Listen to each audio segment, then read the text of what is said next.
sharing our stories connects us. Listen and be connected. Join us for the conversation meeting weekly at the intersection of community and culture. Hosted by Mario Nunez and Joe King Carter.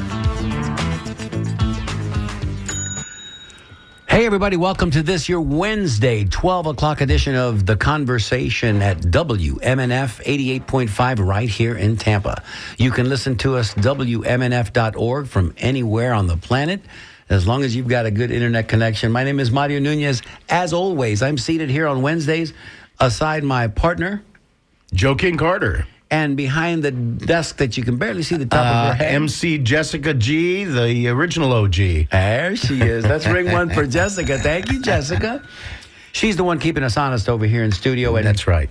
And Joe, as we race towards Thanksgiving, and we're going to do a show next week that might just feature all those memories of growing up and those wonderful Thanksgivings of your gobble, gobble, baby. Do you let's do a little teaser. Do you have an early memory of Thanksgiving? I know we didn't discuss this, but I'll drop it on you right now. Do you have an early memory of Thanksgiving? Well, I have many early memories. Yeah, give us one. Thanksgiving was always, that kind of warm part of the season that it does not have the wonderful mystery of Halloween, and it does not have all of the madness of Christmas.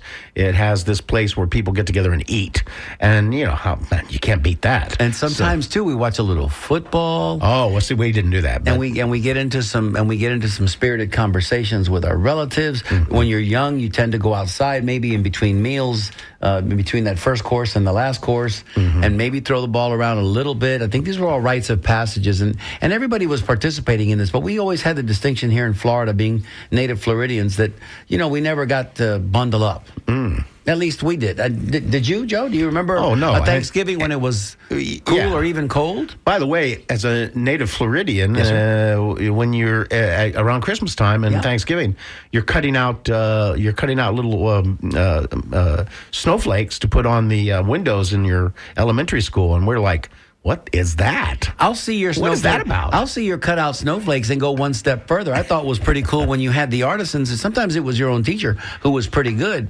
She'd come out and she'd stencil snowflakes on your windows with that frocking that they use on the Christmas trees. You know, that spray that looks like yeah. So as a little spray kid, snow. Magical. Instant snow, as a little that was kid. Called, yeah.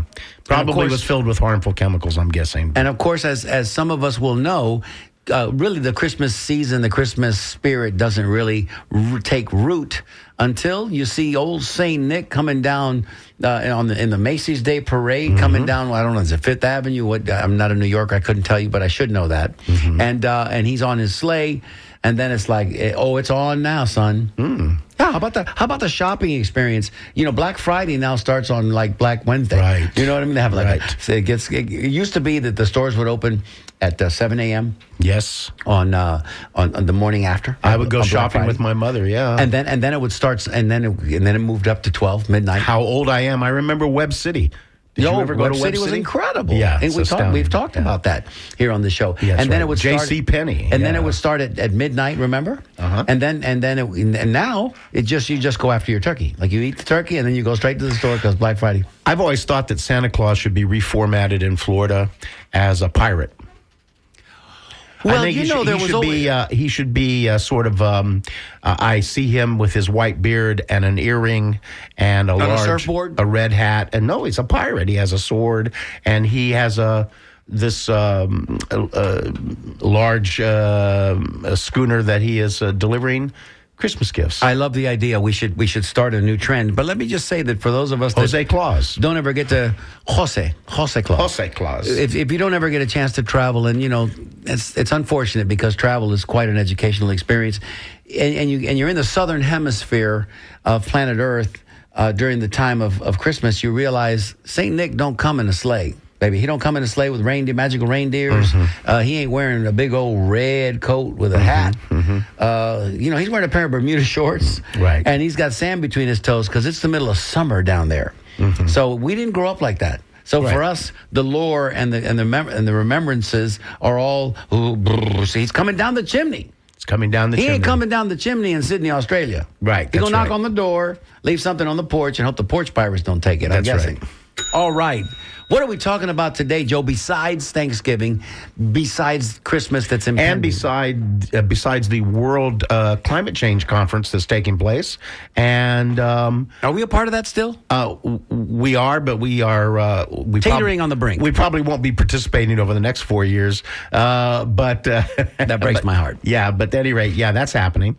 And also, in 2 days will be the 61st anniversary of the assassination of John Fitzgerald Kennedy. Today's our president. date is the 21st, correct? Is today the 21st? Today is the 20th. 20th today. Yes. Okay, so the 22nd, that's correct. Yes. The 22nd. I get ahead of myself sometimes. Because, Yes. life is so good that when you're running towards life, you know what I mean? You Yeah. kind of, sometimes you get wayward. That's a great excuse for not knowing what the date is. That's the best I can do. So let's just remind everybody that on 2 days before he was assassinated in Dealey Plaza, John Fitzgerald Kennedy, our 35th president of the United States. Yes. The youngest. The youngest. Uh-huh. And why was he in an open car? We don't know. We don't know. That'll never happen again. Mm-hmm. But he was here. He was here in Tampa. He came to Al Lopez Field. He did a presentation there. He was awarded, there was a banquet in his honor at the International Inn on Kennedy Boulevard.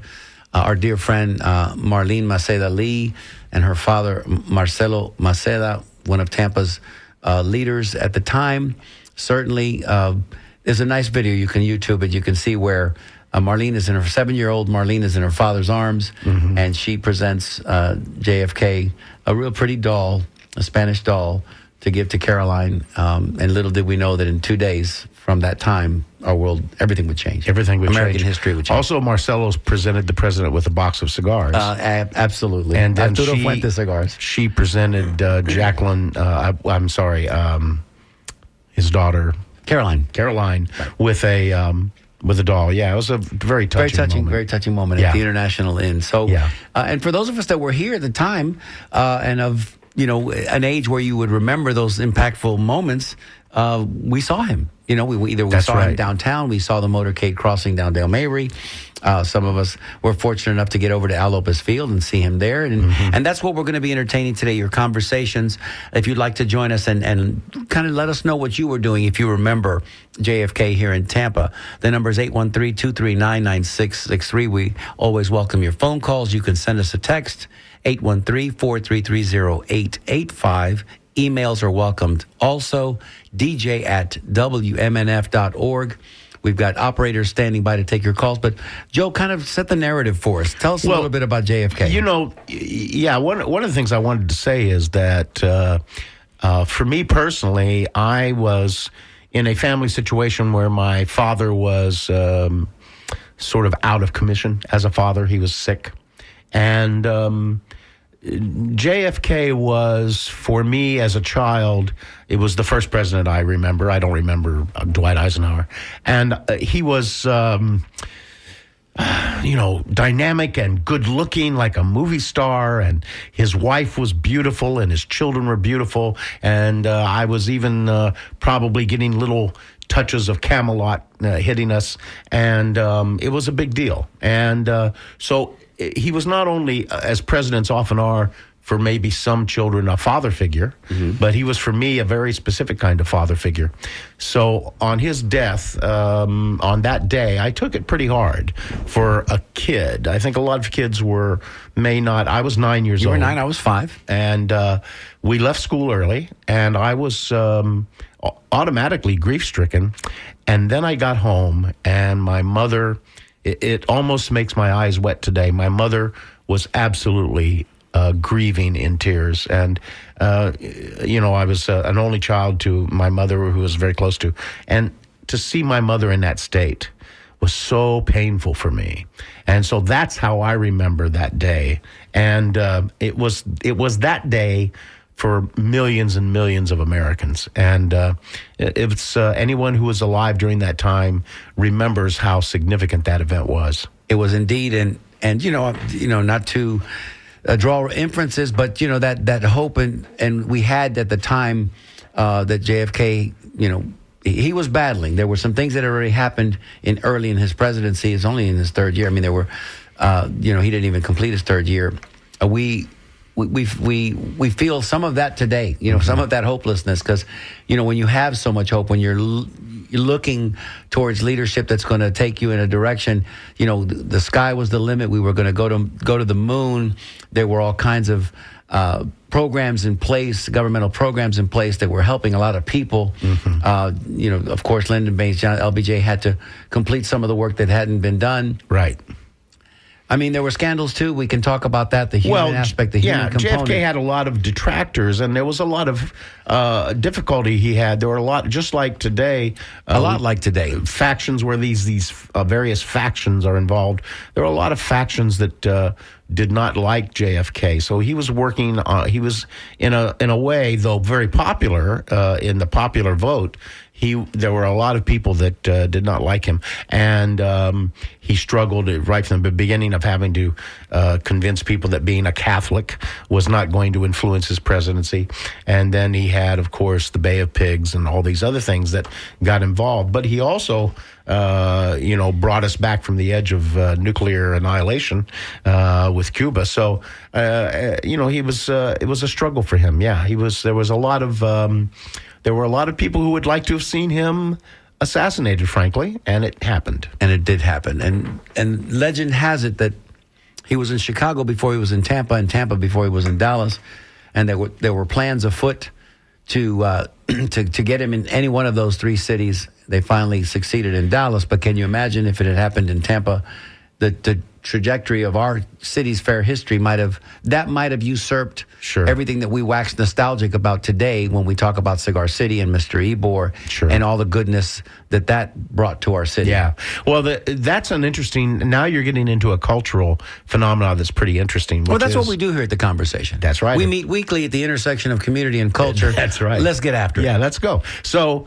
It's interesting because it's the Kennedy assassination is often the JFK assassination is often considered the granddaddy of all conspiracy theories in our society. Will we live long enough, Joey, excuse me for cutting you off, will we live long enough to see them unseal those documents? Probably not. 75 years, I think, is what it is. Yeah, probably not. So we're at 61. We got to go another 14 years. Yeah. They have released some documents under the Freedom of Information Act, and those documents are often very heavily redacted. I didn't mean to distract you. Forgive me. Get back to where you were. But this is what's interesting is that when you and I were much younger, conspiracies were not seen as it wasn't really a big deal. I mean, nobody really talked a lot about conspiracies. It was conspiracy, small c. Right.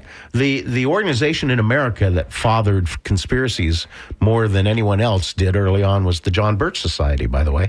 They were the ones who promulgated the idea that the moon landing was fake.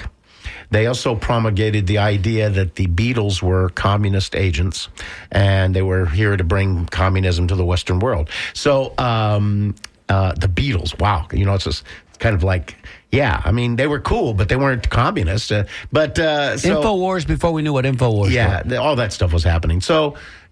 But now today, conspiracyism has taken hold of our culture in a way. And I don't know that it has a political landscape it lives in. When I used to think that people who were very involved in the thinking of conspiracies were tended to be more in the left side of politics, before whether it's Bigfoot or UAPs or what's in a pumpkin latte. Yeah, or whatever it is. Yeah, but now it seems to have become more the domain of the right, of the political right. And I think that's fascinating in and of itself, by the way, because conservative thinking traditionally doesn't seem to be the kind of mindset that would embrace conspiracies. Wacky, far-out things. But they've also embraced non-science. So it's starting to make sense in a way. But what I find fascinating about all that is the conspiracies. My take on conspiracies are this simple. If two or more people are in a room together and they make a plan that is hidden from others that will do harm to others, that's a conspiracy. Of course it is. So conspiracies are happening in micro levels, at the micro, not the macro level. All day, every day. everywhere. And most corporate boardrooms are formulating conspiracies. If we conspire, right? Yeah. If we conspire, you and I, to go to lunch after this broadcast and not invite Jessica, that's a conspiracy. Yeah. And Jessica might have something to say about that. Jessica's really hungry and she might have something to say about that. Yeah, so that's what's happening. Yeah, so when the tobacco companies, when the cigarette companies decided to increase the amount of nicotine to an unnatural level in cigarettes to make people more addicted, but they did not release that information, that's a conspiracy. So guess what? There are lots of conspiracies around you folks, and that's fine. They don't, it's the truth is, can you root out that conspiracy's basis in fact and science? And if you can, then we know what it is. The thing about the JFK assassination, we don't know who framed Roger Rabbit, and we don't know who shot JFK. Yes, and so I told you that this death of JFK was very powerful for me as a child. So by the time I was 14 years old, I started to snoop into this subject. And I think what made me want to be snoopy about it was that, I thought to myself, so let's see, the guy that shot JFK, the next day he was shot. And that on live TV. Yeah, and that was kind of like a moment where I thought, coincidences, strange acts of coincidence are possible, but this seems a little weird. And that was really the platform by which I started to do a lot of reading. I've read dozens and dozens of books over the years on the Kennedy assassination and on the JFK assassination, because Bobby Kennedy was also assassinated. But it's what's fascinating about it is that there are layers and layers and layers and layers that will take you down rabbit hole after rabbit hole after rabbit hole. And of course, as much factual information as there are theories about who did what and who did what and who did what. So you can find out there books written on the idea that for the reasons John F. Kennedy was assassinated. We've seen that documentary. Right. So there are people who believe that he had knowledge about UFOs and he was not to be trusted. He was going to reveal that. I think that's probably absurd. But his brother's connection, his brother who was the attorney general at the time, and his persistent pursuit of organized crime. Yes. That was another link. But if you're interested, there is a book written by Tom O'Neill. Of all the books I've read, there's a book written by Tom O'Neill called Chaos. And it's really about the relationship between the CIA and the 60s in general. And specifically, he delves into Charles Manson and that relationship, because there were CIA connections to the ranch and Charles Manson. And there was also connections to Jack Ruby. And JFK did not want to necessarily escalate things in Vietnam. He was also trying desperately to maybe reach out and patch things up with Cuba. There were so many things, so many different forces around him that wanted to see him taken completely out of his responsibilities. Yes. Because they didn't believe that where he was going, and not that he was a great liberal or in any way carrying the flag, but he was doing some pretty progressive things, and all at once. Yeah, he was doing some things that were rubbing people wrong, that's for sure. The anti-Castro Cubans were very angry at him for the Bay of Pigs. The organized crime in America was very angry at him for what his brother was doing as Attorney General to their organizations. There were oil people that were very angry at him. There were military people that were very angry at him. There were CIA people that were very angry at him. That's five groups right there. There's another 24 groups. And the thing is, if you're interested in that particular aspect, there is an early book called Crossfire by Jim Marrs. And Crossfire, what Jim Marrs does in that book is he delineates the groups. Texas Oil Men is one group, and so on and so forth. And he goes the Hunts in Texas, for example. And he goes not through George H.W. Bush somewhere associated with that group as well? A little bit. A little, his family was, yes, a little bit. So yeah, there's a lot of stuff there that's fascinating. You have to take a lot of it with a grain of salt. But on the other hand, it's hard to know, particularly hard to look away. When it comes to witness testimony, that's when it gets intriguing, because then you see all these things. My personal feeling is that the key to understanding the JFK assassination is to look at Jacob Rubenstein, Jack Ruby, his life and what his life was about, how he was wrangled into this, how he shot Oswald, and what happened to him after. Is the telling. It's telling. If you'd like to join the conversation this morning, we'd entertain your call, certainly. 813-239-9663. Send us a text at 813-433-0885. Emails are always welcome. dj@wmnf.org. And, an hour is not going to do this any justice. But, we're going to take a swing at it, as it were. I remember seeing him. Were you fortunate enough to come up to Tampa when he was here, or were you down in Bradentown? Oh, no, I was watching it on TV. There you go. Yeah. and I remember the big black limousine. I remember waving at him as his motorcade. Really? Yeah, I remember seeing him distinctly. My grandmother took me by the hand, and we waited down on the corner of the street when he came down Dale Mabry on his way to McGill Air Force Base, and or maybe it was to the International Inn because he was coming from Al Lopez Field. I think they brought him in helicopter to Al Lopez Field. I know that it was quite the day here in Tampa because, his star was bright. I think his legacy was on the ascension. Yes. On the ascent, and everybody wanted to see him. Everybody wanted to be close to him. Yes.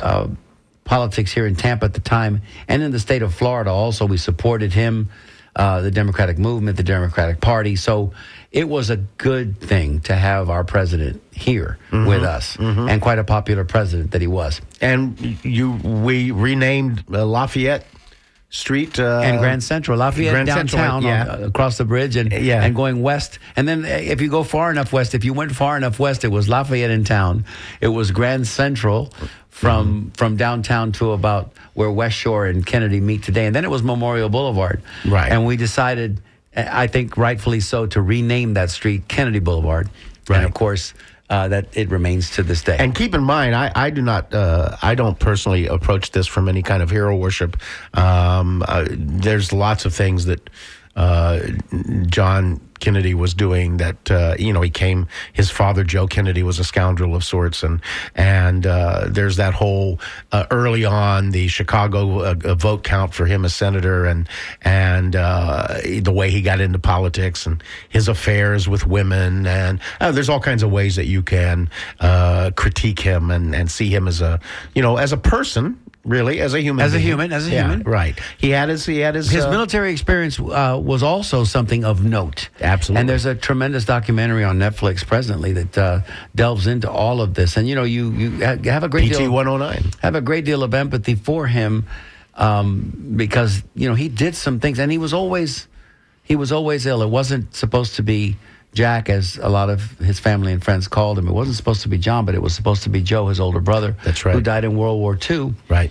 An Air Force pilot who died in a plane crash. Right. Was shot down, I believe. And it wasn't supposed to be John. Right. But John prevailed. He was a sickly child. Yes. He was always had bad health. He almost died 3 different times in his youth, in his young adult years. That's right. He had a terrible back.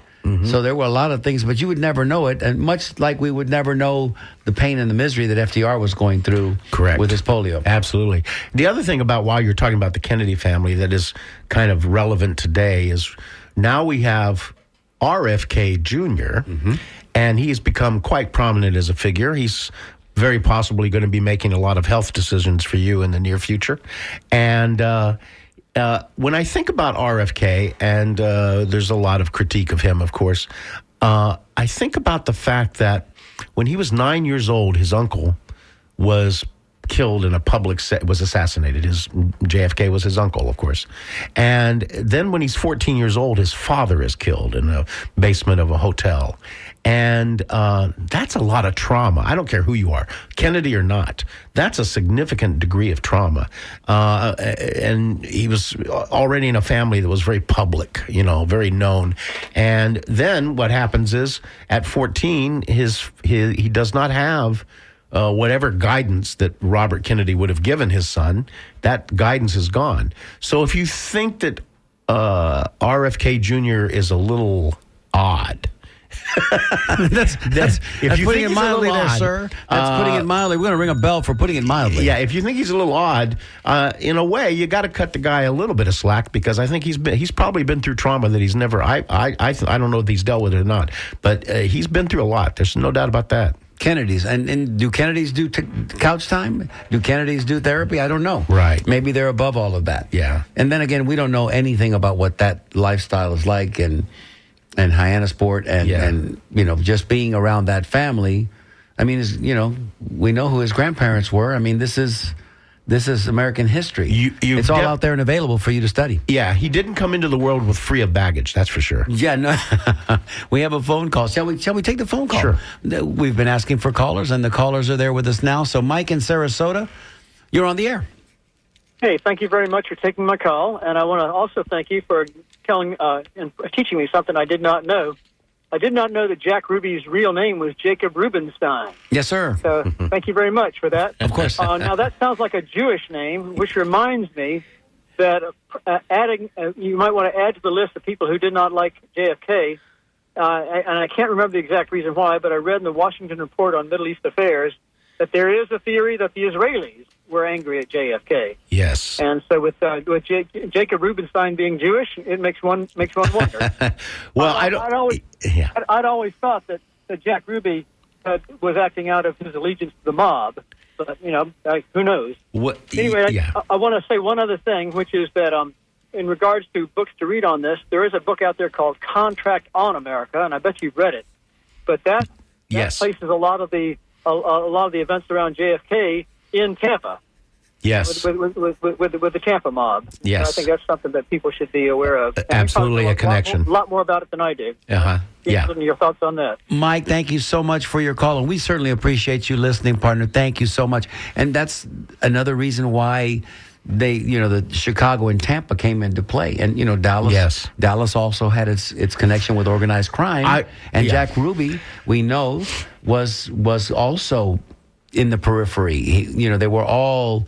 This was a big, messy, multi-tentacled, multifaceted assassination. This wasn't just one Sirhan with a gun in the basement. Let me address his questions real quick. Contract on America. Is that Jack Ruby was a Chicago hood. He was Jewish, and so he was never he was not in the family per se. He wasn't a mafia member. Wasn't Italian, but he was always on the edge of crime there, and then.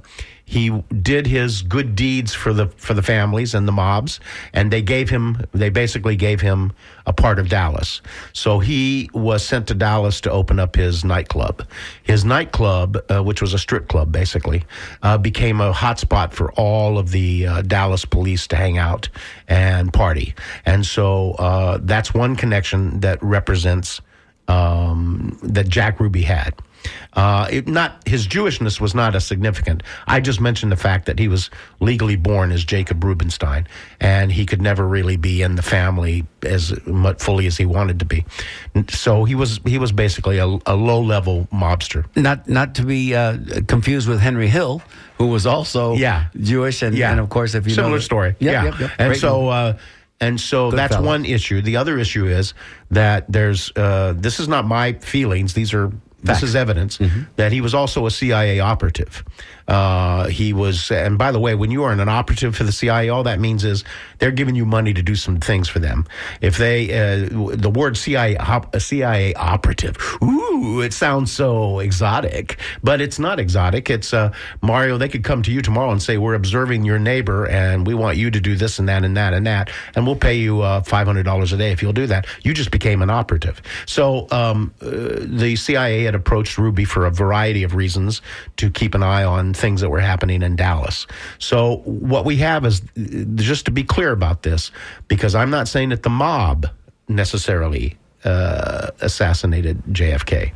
What I am saying is that there might be rogue elements of the CIA and the mob together that made that happen. So to answer his question, Jack Ruby would not be killing Oswald for the family because the family didn't like JFK. Oswald would be a hero to the family. So Ruby was carrying out a specific contract. And we'll be right back after this station ID. You're listening to The Conversation with Mario Nunez and Joe King Carter on WMNF 88.5 Tampa. And WMNF.org. Joe, there were a lot of people that, so the vast majority of Americans were distraught, despondent, completely devastated at the assassination of John Fitzgerald Kennedy. Yes. But there were certainly a lot of Americans, or a smaller portion of Americans, that were perhaps even gleeful. Or they just weren't like, well, they got him. So what? Yeah. Kind of a thing. Yeah. Which is kind of sad. Because if you think about it, you alluded to it, Robert Kennedy, his father, his uncle and his father. And then, of course, if you want to put in Dr. Martin Luther King Jr., then you've got, within a 5-year span, yes, 3 major assassinations in this country. Yeah. That altered the course, altered the trajectory of this country, that I still think to this day we are reeling from. It's my opinion, and I'm sticking to it. And if you want to argue that point, then you call in and you tell me why you think that was a good thing, those 3 assassinations that happened. Well, I don't believe anybody's going to call in to do that, but I just think if it happened today, can you imagine if it happened today? Can you imagine if that happened today? Mm-hmm. If we lost 3 of the most influential leaders we have, that are working arguably for good, for the people that don't have much, for the people that, you know what I mean? And we lost 3 of them in 5 years, it would just be incredible. Yeah, let me also say that it helped. It was incredible. It helped contribute to this. Now, here I am, a person who supports the idea that a conspiracy probably did occur with JFK. But I'm not a conspiratorial thinker. That's not my life. And part of what I think fed this voracious hunger in our culture for understanding the world through conspiracies is because of what you just said. Mm-hmm. First it's JFK, then it's RFK, then it's MLK. And those 3 in a row made it seem very much like, hey, is this organized by within someone? 60 months? Yeah. We had, McKinley was assassinated. Certainly Abraham Lincoln was assassinated. There was one other president, Garfield. Was it Garfield that was also shot, maybe not assassinated? Forgive me, my history escapes me for the moment. Yeah. But they happened, within 50 years of each other. And, but this is like 3 major, impactful social heroes of our time, all just taken out. Yes. And all on one side of the political spectrum. So, that's the reason I think people began to look more favorably toward conspiracies as an answer. People want answers. This is what we want. We want to know what is the answer? Why is this happening to me? And I think the answer is easy for people to grab onto conspiracies. But in the last 5 years, we've had conspiracies based on children being eaten in pizza parlors and Jewish lasers, space lasers, and just kind of bizarre things. And it's taken on a life of its own. And social media hasn't helped there. So, Joe, let's talk a little bit about actually that fateful day. I know we were talking a little bit earlier about Tampa and memories of him being here in Tampa. Now we've just diverted completely. Well, to answer your question, or maybe it was his question, Mike, it is well known, although not documented, that I won't name the family names, but those families that were involved in organized crime in Tampa did not want that smear on Tampa. So they pushed it on to Dallas. First thing I did when I got to Dallas, the first time I visited Dallas, after setting down my suitcases and getting checked in, was take a trip to Dealey Plaza.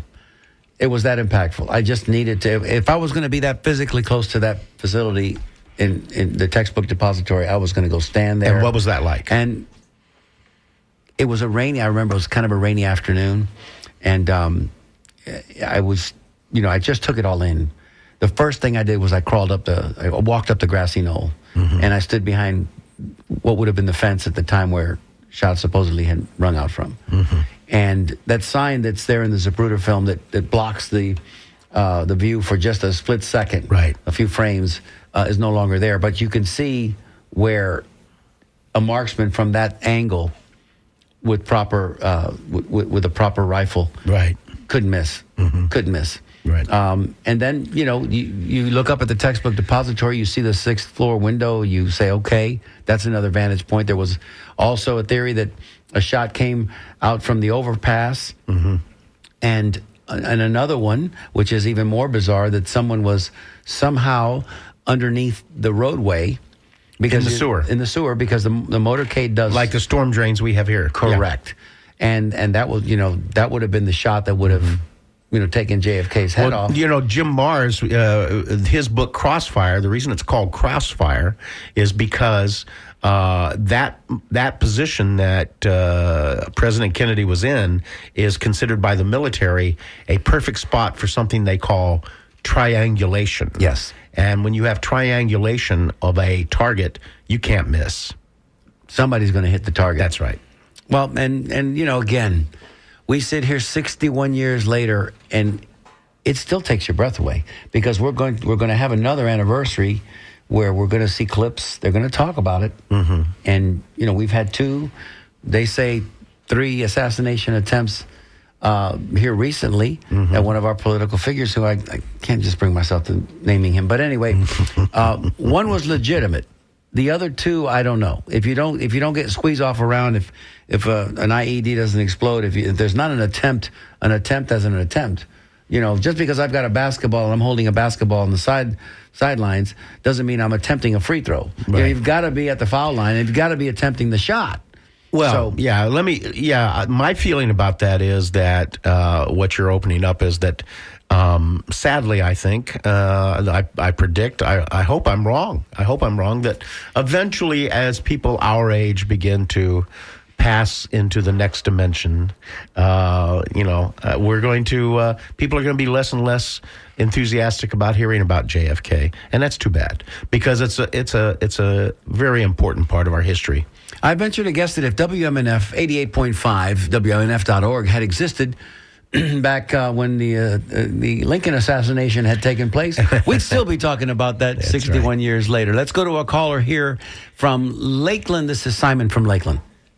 Hi, how you guys doing? Talking about conspiracy theories, I guess the question at hand is the control of information. And what I wanted to bring to light as an example is the COVID vaccine, in which the lawsuit for the Freedom of Information Act required that the Food and Drug Administration, the U.S. Food and Drug Administration, was reluctant to release the data on that particular vaccine. There was anywhere between 300 and 20-some thousand pages of data versus 425,000 pages. And in the lawsuit, the U.S. Food and Drug Administration was only willing to release 500 pages per month, which would have meant that the public had access to that data nearly in the year 2080. And so the federal judge in that lawsuit required that the Food and Drug Administration release 55,000 pages of data within months. And so I always thought, why is the government trying to withhold information? And only because lawsuits occur with the act of the Freedom of Information Act. Why are we waiting I believe it was with the Kennedy assassination, decades, 75 years. With intention, I think, because, 75 years is probably just over the top end of the mortuary table. So, it's a whole generation. People forget and they move on. Yeah, I'd like you to comment on that. Maybe someone else will call on the lack of really transparency of the government in those cases. Good point. We don't disagree, Good point, Simon. Thank you for always listening, and thank you for your insightful comments. Simon always puts a lot of thought into his commentary. Yeah, very cogent. You can also think of the conspiracy with Area 51. I mean, we know what's going on there. Well, so my take on all this is that the government has the ability and maybe the right to withhold information if they feel that it is somehow a threat to national security. That's the only time that the government should withhold information. And I believe in a democracy or a representative federal representative government, republic, whatever you want to call what we are having here. In a democracy, everything should be open source, should be totally visible and open to the sunshine. And it just astounds me. I'm completely agree on both those points. Information being released on COVID and information being released on the JFK assassination. Those things should all be available. What possible harm could be to a person who is in the JFK files unless that person was involved in killing JFK? Yeah, they don't want that to be released, but the rest of it all of it should be released. So to that, let me say, Russia... Transparency. Russia, if you're listening... Where have you heard that before? Russia, if you're listening, we'd like to know what's in the JFK files before it's the 75 years. And I'm sure there are some people over here that would compensate you greatly. And so, of course, we have hackers that can get that stuff. I mean, hackers can do some pretty amazing things, both for good, right, to disclose things. And, the Matt Gaetz report comes to mind. We already know what that is. And pretty soon it'll be out there for everybody to see. But these are things, again, that should be brought to light. We are living in such a fast-paced world now that, you should get ahead of it with facts before the rumors do, right? Before the rumor mill.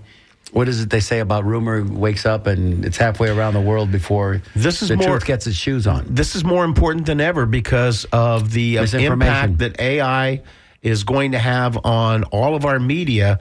You're going to be watching films of people from history telling you what happened when it didn't happen. So the ability to revise, we talk about revisionist history, the ability to revise reality is on top of us right now. And so it's more important than ever to know the real information and to make it public and get it out and get it right. We're going to go to our caller here in just a minute. We see you there on the call. Stay tuned. David will come to you in just a minute, but I wanted to ask you, Joe, if you were spinning the wheel, and you have all the different conspiracies that we've brought to light today, and maybe a couple that we haven't discussed. Where does that arrow land? What does Joe lean in on most that took JFK? Who was chiefly 51% responsible for? Well, 38% of Americans believe that JFK was killed by Lee Harvey Oswald. Not a majority. That's definitely more. So you can clearly say that more than half of Americans believe something else happened. In 1978, the Special Senate findings, their Special Senate Committee on Assassinations, found that there was likely a conspiracy. They spelled so our government has already said we think there was a conspiracy. So that's not me. That's our government has already made that position. Lee Harvey Oswald told us he was a patsy. Yes. Why would we dispute that? So if you want to kill the president, who are you going to get to do it? If it's going to be somebody from the military, it's going to be somebody from your society. How is that person going to be dealt with? And are you? You don't take a guy who's a marksman off of the plains of Montana and have him go kill the president and go back home again. So what do you do with that guy? Well, you're probably going to have to kill him too. And so would that guy want to do that? No. So where is that assassin going to come from? Well, our CIA and the mob joined together in a project. This is all fact, called Mongoose, Project Mongoose. And in Project Mongoose, there was a plan to kill Castro. So there was already in place a platform for the mob and the CIA to work together on assassinations. So it wasn't much of a leap. All right, it wasn't much of a leap. Just a hop to the left. So if you want my deepest feeling about this, I'll say it candidly openly on the air. I believe the best that I've come up with after studying this for a very long time is that rogue elements of the CIA and the Cosa Nostra together accomplished this act, and those people should have been held to the highest. We should have known who those people were. I don't believe that it was a vast conspiracy, but I believe it was definitely one that would have shed a very negative light on our own internal workings. And I think that people feared that. So what happened to Jack Rubenstein? Jacob Rubenstein, as it were. So Jack Ruby... Because if he was there to make sure that Lee Harvey didn't say anything. Yes. And mission accomplished, right? Yes. Mission accomplished in the basement of the Dallas police station. Right. Then what happened to him? So Jack Ruby, his motivation for doing this is hard to determine, but probably fear of death, possibly other situations somewhere outside of his control, family, money, I'm not sure. But the point is, he went to prison, and he had several retrials, and he ended up being represented by Melvin Belli, a very popular attorney at the time. And so he began to start to talk about, he wanted to speak to the Warren Commission. And so about that time, the CIA sent in a psychiatrist to meet with Jack Ruby. Jack Ruby, and his name was Jolly West. And Jolly West, his legitimate name was Jolien, but he went by Jolly West. And there couldn't be a more ironic name for an individual because there was nothing jolly about this man. He had been in the Air Force, and as a psychiatrist, he had worked his way all the way to working for the CIA's MK Ultra program, which was, this is all, by the way, facts. This is my opinion. And he worked in the MK Ultra, giving drugs, using drugs to try to alter mental capacities. And this is the Manchurian Candidate concept. And this was the idea of the CIA, that they could eventually, the Holy Grail was the thing called the truth serum, where you could make anybody say anything, or you could get the truth out of them. And in this process, Jolie was involved in some incredibly dastardly, unethical, giving civilians LSD when they didn't know they were having it. And your mind is the only thing that you really have. And now they are trying to take your mind away from you. So there's a lot of really, he's a bad actor in all this, Jolly West. But the point is, eventually Jack Ruby would succumb to the testing. He went in to meet with Jack Ruby, who had no history of mental illness. And when he left Jack Ruby's cell, he went outside and said to the reporters that were waiting, Jack Ruby has had a psychotic break, and he can no longer, he's not trustworthy as a witness for anything. And Jack Ruby did have a psychotic break.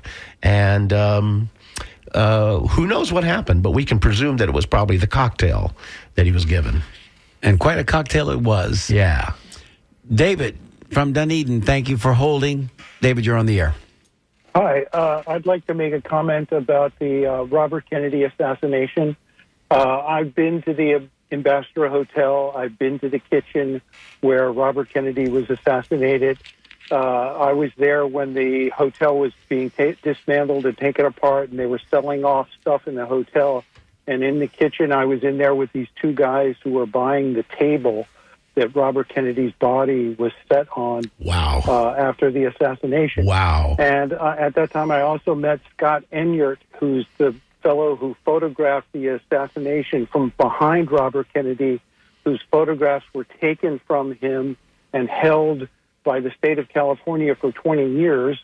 Eventually, they were released, And when they were driven down to Los Angeles to be given back to Scott Enyart, they were stolen out of the back of a car.